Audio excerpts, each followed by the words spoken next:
Bonjour à tous. Faux déconfinement, vrai entourloupe, c'est ce que j'ai vu et entendu dans la conférence de presse du Premier ministre Castex ce 22 avril, j'y reviens dans un instant. Notamment, ils ont brisé un tabou, ça personne n'en parle, moi je l'ai vu. Pour la première fois, la police, les forces de l'ordre pourront intervenir dans un domicile privé, chez vous. Alors, pour l'instant, sous certaines conditions, mais si on accepte le principe, alors demain, il n'y a plus de limite. On va y revenir et sur tout le reste de manière très concrète. On va voir pourquoi ça se fait comme ça, la mécanique de cette affaire. On va voir qu'ils font ça aussi parce qu'ils ont la trouille. Parce que les exemples, par exemple de la Suède, du Texas, je vous ai fait une vidéo il y a quelques jours, depuis, les chiffres continuent sur les mêmes tendances, tout est confirmé. Alors vous voyez bien qu'ils n'en parlent pas, ou ils essaient de masquer les choses, ou ils mentent. Parce qu'ils savent que ça crée de l'espoir et ils savent que les gens qui ont obtenu ça dans leur pays ou dans leur État, c'est parce qu'ils se sont battus. Comme nous, on le fait et comme on doit le faire encore plus demain. Sinon, il n'y aura jamais de liberté et d'ouverture réelle. Il n'y aura que des entourloupes vers un monde de plus en plus inhumain. C'est de ça dont on va parler aujourd'hui très très concrètement. Vous allez voir ça. Moi, je vous attends. Alors, je vous attends ce samedi et ce dimanche. Ce samedi, je suis à Paris. C'est à 15 h, place Pierre-Laroque, dans le 7e arrondissement, sous les fenêtres de Véran. Il y aura notamment l'Orchestre Patriote qui a commencé pour la première fois à jouer pour la liberté, pour la France. C'était merveilleux le week-end dernier. Là, ils seront encore plus nombreux. Venez les écouter, restez pas chez vous. Puis venez nous écouter. Il y aura des intervenants, je prendrai la parole. Un grand discours de mobilisation et de lutte et de résistance, notamment contre le passeport sanitaire, parce qu'ils avancent sur ce sujet-là, et notamment contre ce projet de vaccination obligatoire contre le Covid des enfants, révélé par le Canard enchaîné du 21 avril. J'y reviens dans un instant. Et dimanche, je vous attends, dimanche 25 avril, à Marseille, à 14 h 30. Vous savez, promenade Robert Laffont au Mucem, J4. Oui, sous le signe de la résistance dans cette ville du professeur Raoult, cette ville qui donne l'exemple depuis le début. Magnifique ville de Marseille. Alors les gens des Bouches-du-Rhône, de Marseille, du sud de la France, de partout, venez. J'y serai ce dimanche, 14 h 30. Et la liste de tous les rassemblements organisés par les Patriotes pour la Liberté se trouve sur la première page de les-patriotes.fr. Allez-y, ce week-end, extrêmement nombreux. Adhérents ou pas adhérents, c'est évidemment ouvert à tous, je le précise.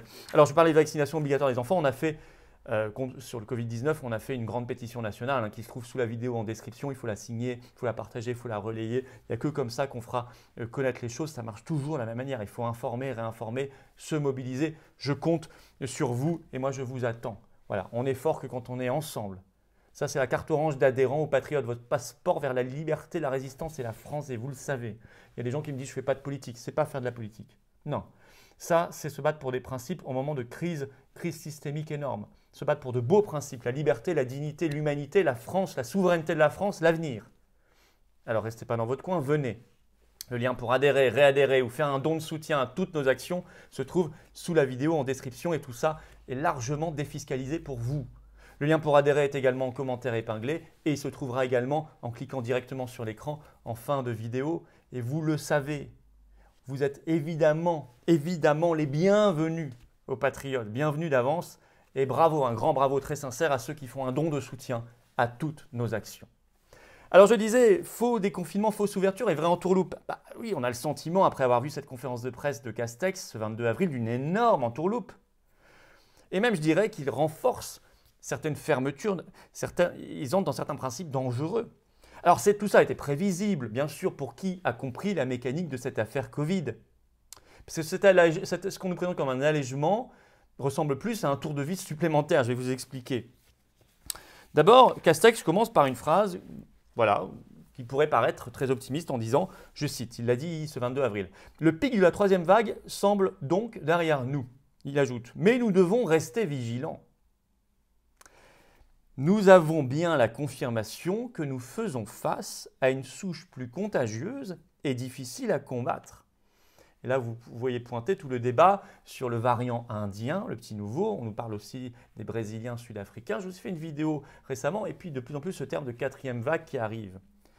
Et d'ailleurs, un médecin de plateau télé, Djilali Hanan, ce 23 avril sur France 2, tout de suite, donc dès le lendemain, a confirmé, je cite, « C'est peut-être imprudent et prématuré d'affirmer que le pic est derrière nous. » Donc on voit tout de suite que ça c'est un petit peu ouvert, hop, on referme. Toujours la même mécanique pour ceux qui n'ont pas encore compris. Alors ce 22 avril, on avait donc cette conférence de presse. Alors qu'est-ce qu'il nous annonce? Alors les seules choses concrètes, c'est qu'à partir du 3 mai, il y aura, je cite, « levé des contraintes de déplacement en journée ». c'est-à-dire l'histoire des 10 km et de quitter sa région. Ce qui, objectivement, n'est pas grand-chose. D'abord, il y a plein de gens qui ne le respectaient pas, premièrement. Et deuxièmement, bon, c'est qu'en journée, ce n'est pas tout à fait tous les jours forcément qu'on quitte sa région, etc. Donc, bon, on ne peut pas dire que ce soit la libération de la France, hein.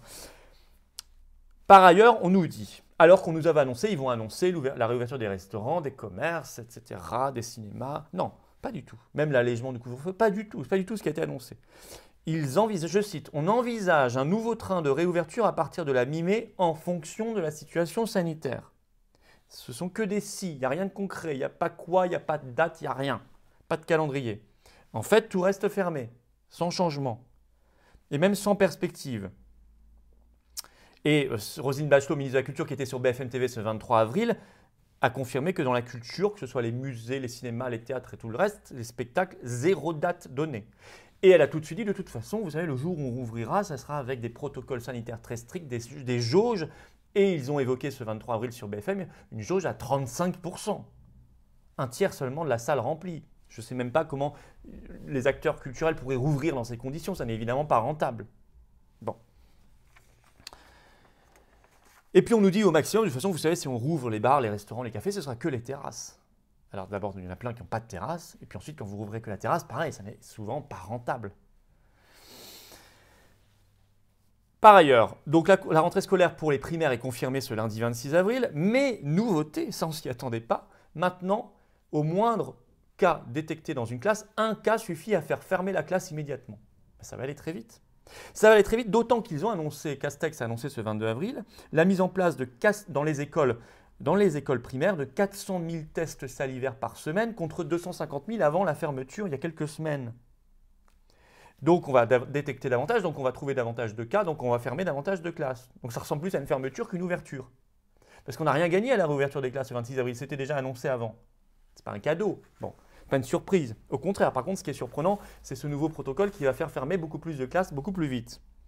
Et puis, ils ont annoncé, ça n'est pas terminé, apparition des autotests pour les personnels de l'éducation nationale, puis les lycéens devront le faire une fois par semaine. Et à une question de la journaliste, on demande, mais est-ce que ce sera obligatoire pour les lycéens? Réponse pas très claire. Pour les mineurs, il faudra une autorisation des parents. Certes, mais est-ce que ça veut dire que c'est obligatoire ou pas? En tout cas, une fois par semaine. Donc, ils transforment de plus en plus les établissements scolaires en espèce de clinique où il faudra se tester, s'auto-tester en permanence, on fermera, on rouvrira, enfin tout ça est quand même tout à fait incroyable de jouer comme ça avec l'instruction des enfants et des jeunes. Sur le couvre-feu, Castex dit, je le cite, ce 22 avril, « Pas de levée du couvre-feu et pas d'automaticité de levée du couvre-feu, y compris après le 15 mai. » C'est clair? Alors tous ceux qui avaient annoncé qu'au moins le couvre-feu allait être allégé, passé à 20h, 21h, absolument pas. Et il n'y a même pas de perspective après le 15 mai. Le but, nous dit Castex, je le cite, la phrase est très symptomatique. Il faut tenir encore pour envisager un été le plus normal possible. Ce n'est pas extrêmement rassurant. Ce n'est pas déjà un été normal. C'est le plus normal possible, ce qui n'est pas du tout la même chose. Ça fait 1 an et demi qu'ils nous disent ça. Et il faut tenir encore. Et puis Véran ajoute, je le cite, ce 22 avril, toujours en conférence de presse, on tient bon encore ensemble et après on pourra retrouver un peu plus de vie et de liberté. Est-ce qu'on peut accepter de retrouver un peu plus de vie et de liberté? Pour combien de temps en plus? Jusqu'à la 4e vague? Et puis une nouveauté, un précédent inquiétant, je vous en parlais en introduction de vidéo. Ils ont annoncé ce 23 avril la possibilité désormais de contrôle policier forcé à domicile, sauf entre 10h et 12h, donc le matin, chez vous, quand vous revenez de certains pays que vous êtes mis en quarantaine. Alors les pays, c'est notamment l'Afrique du Sud, l'Inde, le Brésil, le Chili, etc. Alors certains me diront, oui mais moi c'est bon, je ne reviens pas de ces pays-là et je n'ai pas l'intention, j'ai pas le projet d'y revenir, c'est le cas de la grande majorité des gens. On ne va pas tous les jours au Brésil, en Afrique du Sud, en Inde, j'en suis bien conscient. Mais ce n'est pas ça qui m'intéresse, c'est le principe. On met le doigt dans un engrenage fatal. On accepte pour la première fois la fin de la séparation entre espace privé et espace public. Et comment ne pas s'inquiéter et imaginer des dérives et des élargissements possibles demain de ce principe, puisqu'on accepte désormais que la police puisse rentrer chez vous pour vous contrôler, sauf entre 10h et 12h, pendant 2 heures sur 24 dans la journée. C'est ce principe il ne faut pas transiger là-dessus. Si on estime qu'il y a des destinations vraiment dangereuses, il ne faut pas mettre ça en place, il faut suspendre les vols. Je veux dire, ou alors, on dit aussi la vérité sur cette affaire-là et on s'intéresse au traitement. Ou alors, on arrête de dramatiser aussi les variants en permanence parce que ça fait plus d'1 an qu'on nous fait le coup. Bon. Et puis, Renaud Muselier, le président de la région PACA, a confirmé sur BFM TV ce 22 avril ceci. Il imagine l'été. Comment va se passer l'été? Alors, il dit, je pense que les bars, les terrasses en extérieur seront ouverts avec des tests et des autotests. C'est donc le passeport sanitaire. Mais en tout cas, tout ce qui est intérieur sera fermé. Mais quelle normalité et quelle vie? Alors, par ailleurs, dans la conférence de presse, le masque obligatoire, on n'en a même pas parlé, il n'y a même pas eu la moindre question d'un journaliste là-dessus. C'est même plus débattu. Et il n'y a évidemment pas de perspective et pas de date. Ça, c'est pour toujours. Enfin, quand on les écoute, alors là, c'est même pas débat. J'ai oublié de préciser qu'ils ont précisé explicitement que pour les enfants à partir de 6 ans, le masque restait obligatoire à l'école. Drôle de réouverture là aussi. Drôle de déconfinement. En fait, on est dans le modèle, si vous voulez, anti-Texas, pour caricaturer. Vraiment l'anti-Texas. On s'enferme dans une logique folle, dans une logique mortifère, dans une logique restrictive, liberticide, sans fin. Sans fin, vous voyez bien, c'est ce qu'on appelle une météo du virus. Dès que ça va se réaugmenter un peu, hop, on refermera totalement, puis on rouvrira un tout petit peu. Mais jamais on aura une vie et une liberté normale, totale. Il faut donc une rupture à la texane. C'est pour ça que je vous dis que c'est l'anti-Texas. Une rupture politique, tout rouvrir tout de suite, toutes nos libertés tout de suite, fin du masque obligatoire. Parce que derrière, c'est le passeport sanitaire. Et c'est ce monde inhumain. Alors moi, je vous invite à signer et relayer la grande pétition nationale contre la vaccination obligatoire des enfants contre Covid-19. Elle se trouve sous la vidéo en lien en description à venir. Ce samedi 15h, Paris, place Pierre-Laroque, j'y serai. Ce dimanche 14h30, Marseille, j'y serai. Place du Mucem, promenade Robert Laffont, J4, j'y serai. Et partout en France, les-patriotes.fr, vous allez en première page tous vos rassemblements. Voilà, je vous attends dans la résistance, le combat pour la libération de la France. C'est le lien. Le lien pour réadhérer aux Patriotes ou faire un don de soutien à toutes nos actions se trouve sous la vidéo en description. On est fort ensemble. On n'est pas bien et pas efficace tout seul.